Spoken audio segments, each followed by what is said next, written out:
ഒരിടത്ത് പച്ചപ്പാർന്ന മലകളും വിശാലമായ വയലുകളും ഉള്ള ഒരു ശാന്തമായ ഗ്രാമത്തിൽ ഒരു കൂട്ടം ആടുകൾ ജീവിച്ചിരുന്നു. അതിൽ 2 ആടുകൾ ശക്തന്മാരായിരുന്നു. ഇരുവരും അഭിമാനികളും പിടിവാശിക്കാരുമായിരുന്നു. ആര് ആദ്യം മേയണം, ആർക്കാണ് കൂടുതൽ പച്ചപ്പുല്ലുള്ള സ്ഥലം, ആരാണ് കൂടുതൽ ശക്തൻ, ഇങ്ങനെ ചെറിയ കാര്യങ്ങൾക്കുപോലും അവർ പതിവായി തർക്കിക്കാറുണ്ടായിരുന്നു. ഒരു ദിവസം രാവിലെ ആ 2 ആടുകൾ വീണ്ടും തർക്കിക്കാൻ തുടങ്ങി. ചെറിയ അഭിപ്രായ വ്യത്യാസമായി തുടങ്ങിയ വാദം ഉടൻ തന്നെ കഠിനമായ പോരാട്ടമായി മാറി.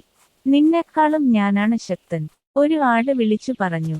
അല്ല, ഞാൻ തന്നെയാണ് ശക്തൻ, രണ്ടാമത്തെ ആട് കോപത്തോടെ മറുപടി പറഞ്ഞു. ഒന്നും ചിന്തിക്കാതെ അവർ ഇടിതുടങ്ങി. പിന്നെ മുഴുവൻ ശക്തിയോടും കൂടി ഒരുമിച്ച് ഓടിച്ചെന്നു. അവരുടെ തലകൾ വലിയ ശബ്ദത്തോടെ കൂട്ടിയിടിച്ചു. വീണ്ടും വീണ്ടും അവർ തലകൾ കൂട്ടിമുട്ടിച്ചുകൊണ്ടിരുന്നു. ആ ശബ്ദം വയലുകളിലുടനീളം മുഴങ്ങി. ഓരോ ഇടിയോടും കൂടി അവർ കൂടുതൽ കോപിതരായി. ഉടൻ തന്നെ അവരുടെ തലയിൽ ചെറിയ മുറിവുകൾ ഉണ്ടായി. രക്തത്തിന്റെ തുള്ളികൾ വരണ്ട നിലത്തേക്ക് വീഴാൻ തുടങ്ങി. അവിടെ നിന്ന് അല്പം ദൂരത്ത് ഒരു കുറ്റിച്ചെടിയുടെ പിന്നിൽ ഒളിച്ചുകൊണ്ട് ഒരു അത്യാഗ്രഹിയായ കുറുക്കൻ എല്ലാം ശ്രദ്ധയോടെ നോക്കിക്കൊണ്ടിരുന്നു. അവന്റെ മൂർച്ചയുള്ള കണ്ണുകൾ ആവേശത്തോടെ തിളങ്ങി.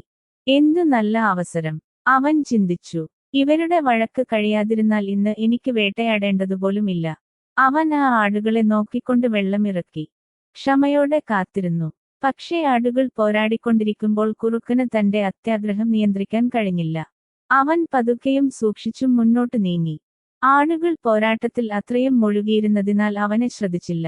കുറുക്കൻ അവരുടെ ഇടയിൽ പോയി നിന്നു. അപ്പോഴേക്കും 2 ആടുകളും വീണ്ടും കുറച്ച് പിന്നോട്ട് എടുത്തു. അവർ കോപത്തോടെ ശ്വാസം വിട്ടു. പിന്നെ മുഴുവൻ ശക്തിയോടും കൂടി വീണ്ടും മുന്നോട്ട് പാഞ്ഞു. ഈ പ്രാവശ്യം അവരുടെ തലകൾ അതിശക്തിയായി കൂട്ടിയിടിച്ചു. അവരുടെ ഇടയിൽ നിന്നിരുന്ന നിർഭാഗ്യവാനായ കുറുക്കൻ അതിന്റെ നടുവിൽ പെട്ടുപോയി.